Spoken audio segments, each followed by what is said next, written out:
Ողջույն սիրելի հետևորդներ, ԱՄՆ գլխավոր լուրերի այս թողարկմանը դիտեք։ Դաշնային դատավորի որոշմամբ ԱՄՆ-ում ապօրինի բնակվող բոլոր անձինք պարտավոր են գրանցվել արդեն իսկ վաղվանից սկսած, իսկ չգրանցվելու դեպքում ենթարկվելու են տուգանքների եւ արտաքսման։ CBP1-ի օգտատերերին ստիպում են լքել երկիրը մոտ 1 միլիոն ներգաղթյալներ, որոնք օգտվել են հավելվածից, այժմ պարտավորված են ինքնակամ արտագաղթել։ Նրանց կարգավիճակը սահմանվել է որպես ավարտված։ Իմացեք մանրամասները լուրերի ընթացքում։ Թենեսիի դպրոցները նոր օրինագծով կարող են մերժել կամ վարձավճար պահանջել այն ուսանողներից, որոնց ընտանիքները չեն կարող ապացուցել օրինական կացությունը։ Հադսոն գետի մեջ է ընկել ուղղաթիռ, զոհվել է 6 մարդ, ներառյալ իսպանացի զբոսաշրջիկների ընտանիքը։ $510 միլիոն թմրանյութի խոշոր բռնագրավում Փեմ Բոնդին եւ FBI տնօրենը հայտարարել են, որ սա մեծ հարված էր Սինալոա եւ Խալիսկո կարտելներին։ Ոսկե գմբեթ ԱՄՆ-ի տիեզերական զենքը։ Տիեզերական հրամանատարությունը պատրաստ է տեղակայել արբանյակային հրթիռային համակարգեր Թրամփի նոր ռազմավարական նախաձեռնության շրջանակում։ Ֆոնդային շուկայի կտրուկ աճ Թրամփի գրառման ֆոնին։ Հիմա լավ ժամանակ է գնելու գրառումը հակասական կարծիքներ է առաջացրել։ Թրամփը փոխում է ջրի ճնշման նորմերը։ Նա չեղարկել է ցածր հոսքով ծնծուղների սահմանափակումները, պնդելով ստիպված է 15 րոպե լոգանք ընդունել։ Այս եւ այլ լուրերի մանրամասները հաջորդիվ։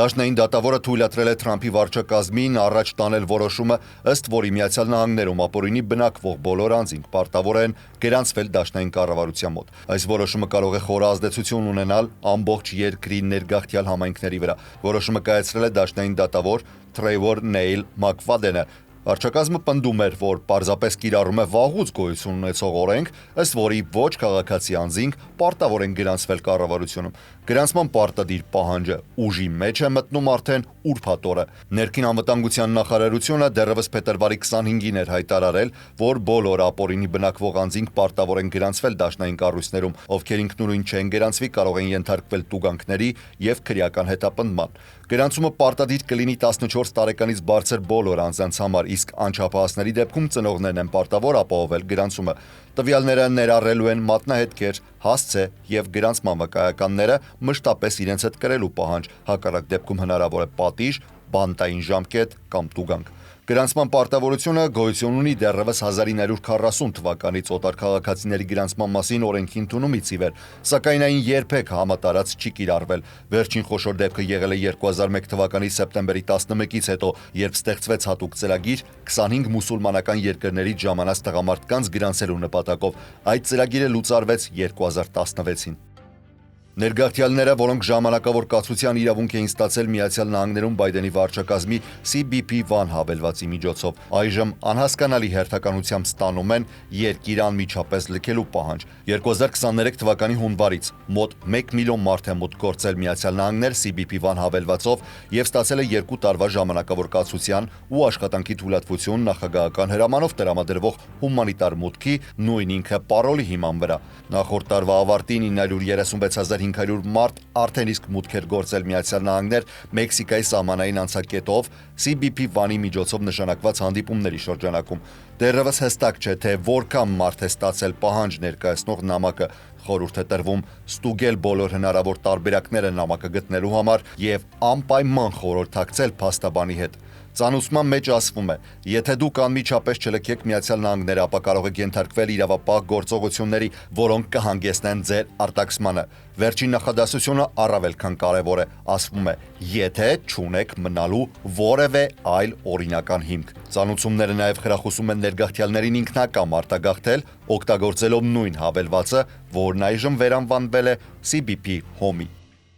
Թենեսիի դպրոցներին թույլ կտրվի մերժել կամ վարձավճար պահանջել այն ուսանողներից, որոնց ընտանիքները չեն կարող ապացուցել իրենց օրինական կացությունը համաձայն օրենքի առաջարկի, որն ընդունվել է այսօր Սենատի հանրապետական մեծամասնության կողմից։ Օրինագիծը ուղղակիորեն վիճարկում է 1982 թվականի Գերագույն դատարանի որոշումը, որով հակասահմանադրական էր ճանաչվել երեխաներին կրթությունից զրկելը նրանց ներգաղթի կարգավիճակի պատճառով։ Այդ որոշումն արդեն տասնամյակներ շարունակ պաշտպանում է այն ընտանիքների երեխաներին, որոնք ապօրինի տնօրինի են ապրում Միացյալ Նահանգներով, տալով նրանց իրավունք հաճախելու հանրային դպրոց։ Թենեսիի առաջարկը շատ խոչընդոտներ ունի հաղթահարելու նաև ներկայացուցիչների պալատում։ Այս տարի նմանատիպ առաջարկներ հայտնվել են նաև Օքլահոմայում եւ Տեխասում, սակայն ոչ մի նահանգ դեռևս այսքան հեռու չէր գնացել, ինչպես Թենեսին։ Թեև 7 հանրապետականներ միացել են ընդդիմադիր 6 դեմոկրատներին, միևնույնն է, օրինակիցը ստացել է ավելի շատ ձայն։ Սենատը եւ ներկայացուցիչների պալատը պետք է համաձայնեցնեն վերջնական տեքստը, նախքան այն կներկայացվի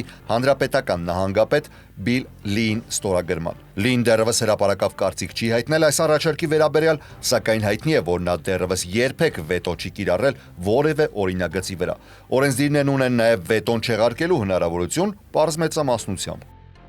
Այսօր զբոսաշրջային ուղղաթիռ է ընկել Հադսոն գետը Մանհեթենի եւ Նյու Ջերսի ափերի մոտ։ Վթարի հետևանքով զոհվել է 6 մարդ, այդ թվում իսպանացի զբոսաշրջիկների ընտանիքը։ Նյու Յորքի քաղաքապետ Էրիկ Ադամսը հայտնել է, որ թռիչքը սկսվել է քաղաքի հարավային ուղղաթիռային կայանից ժամը 15-ի սահմաններում։ Բոլոր զոհվածների մարմինները արդեն հայտնաբերվել եւ դուրս են բերվել ջրից։ Ավիացիոն դաշնային վարչությունը նշել է, որ ուղղաթիռը եղել է Bell 206 մոդելի, որն ակտիվորեն օգտագործվում է առևտրային, լրատվական եւ իրավապահ կառույցների կողմից։ Այս մոդելը սկզբում ստեղծվել է Միացյալ Նահանգների բանակի համար, սակայն հետագայում լայն կիրառություն է ստացել քաղաքացիական ոլորտում։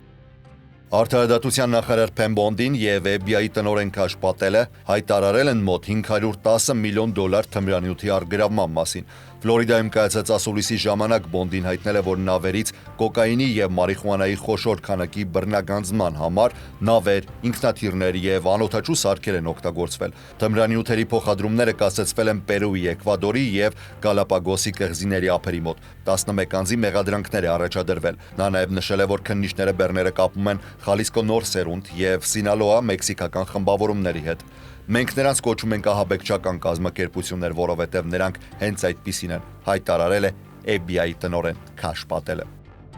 Տիեզերական հրամանատարությունը հայտնել է, որ ավարտել է նախագահ Դոնալդ Թրամփի նախաձեռնած ոսկե գմբեթ հրթիռային պաշտպանության համակարգի տարբերակների մշակումը ու ուղարկել է առաջարկությունները պաշտպանության նախարար Փեթ Հեքսեդին վերանայման եւ հաստատման համար։ Այս կերբարձր տեխնոլոգիական համակարգը Թրամփը պատվիրել էր պաշտոնավարման առաջին շաբաթվա ընթացքում։ Եթե այն հաջողությամբ իրականացվի, ապա դա կլինի առաջին դեպքը, երբ Միացյալ Նահանգները տիեզերքում կտեղակայի զենքեր, որոնք ունակ են ոչնչացնել ցամաքից արձակված հրթիռները դրանց արձակումից ընդամենը վայրկյաններ անց։ Թրամփի հունվարին ստորագրած գործադիր հրամանով պաշտպանության նախարարությանը տրվել էր 60 օր ներկայացնելու, ինչպիսին պետք է լինի համակարգի ամբողջական տեսքը։ Ով է օգուտ քաղել եւ ով կարող էր առհասարակ օգուտ քաղել։ Դոնալդ Թրամփը 3 առավոտյան ֆինանսական խորհուրդ էր տվել, երբ դեռևս ֆոնդային շուկան անկման մեջ էր։ Հիմա լավագույն ժամանակն է գնելու DJT։ Այսպես էր գրել True Social հարթակում առավոտյան ժամը 9:37-ին։ Վերջաբանը շատ կարևոր է։ 4 ժամից էլ քիչ էր անցել Թրամփը հայտարարեց մաքսատուրքերի 90-օրյա դադար։ Լուրն անհապաղ խթանեց ֆոնդային շուկայի աճը։ Առևտրային օրվա ավարտին S&P 500-ը աճեց 9.5%-ով, վերականգնելով մոտ $4 տրիլիոն կամ նախորդ 4 օրերի կորուստների 70%-ը։ Ադամ Շիֆը Blue Sky հարթակում գրեց. ինչ որ մեկը բաժնետոմս գնել կամ վաճառել է հասարակության հաշվին շահույթ ստանալու նպատակով։ Հիմնական հարցն այն է, արդյոք Թրամփն արդեն մտածում էր մաքսատուրքերի դադարի մասին, երբ գրառում է կատարել։ Ինքը Թրամփը պատասխանելով լրագրողի հարցին ասել է. վերջին օրերին մտածում է այդ մասին, բայց հետո հակասաբար հավելել է. բավականին շուտ,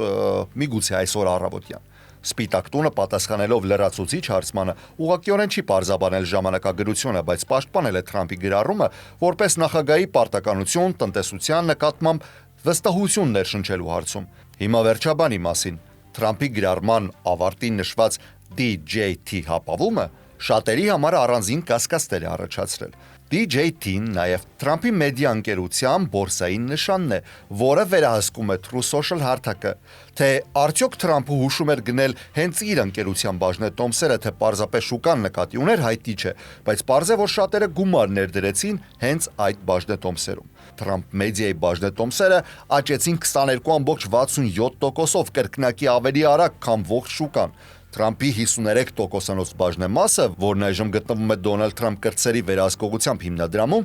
մեկ օրում աճել է $415 միլիոն։ Մյուս հաղթողը բնականաբար Մասկն ու Տեսլան են։ Բաժնետոմսերը աճեցին ավելի քան 22%-ով, ավելացնելով Մասկի հարստությունը ևս $20 միլիարդ։ Թրամփը շտկել է վաղեմի դժգոհություններից մեկը՝ կապված ջրի ճնշման հետ եւ կարգադրել է շրջակա միջավայրի կարգավորող մարմիններին չեղարկել Ջո Բայդենի օրոք ընդունված կանոնակարգը, որը սահմանափակում էր ժամանակակից ցնցողների ջրահոսքի ծավալը։ Նա նման կարգադրություն էր ստորագրել նաեւ առաջին պաշտոնավարման ժամանակ, թիրախավորելով Բարակ Օբամայի ջրախնայողության կանոնակարգերը։ Թրամփը բազմիցս պնդել է, որ ցածր հոսք ունեցող ցնցողները ավելի շատ ջուր են ծախսում, քանի որ ստիպված ես ավելի երկար լոգանք ընդունել։ Անգամ Թրամփը իր օրինակով է նկարագրել խնդիրը։ Իմ դեպքում ես ուզում եմ հաճելի ցնցող ընդունել, հոգ տանել իմ գեղեցիկ մազերի մասին, սակայն ներկայիս սահմանափակումների պայմաններում ստիպված եմ 15 րոպե կանգնել ցնցողի տակ։ Ջրի խնայողությունը հատկապես կարևոր խնդիր է Արևմտյան նահանգներում, որտեղ հաճախ հորդորում են բնակիչներին սահմանափակել ջրի սպառումը օգտագործելով ցածր հոսքով ցնցողներ։ Թրամփի նոր կարգադրությամբ թույլատրվում է ցնցողներին 1 րոպեում բաց թողնել մինչև 2.5 գալոն ջուր։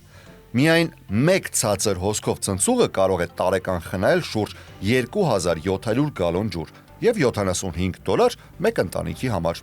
Այսօրվա լուրերից առանձնացրել էինք այսքանը։ Ես Հարություն Մինասյանն եմ, շնորհակալ եմ ուշադրության համար։ Առողջ եղեք։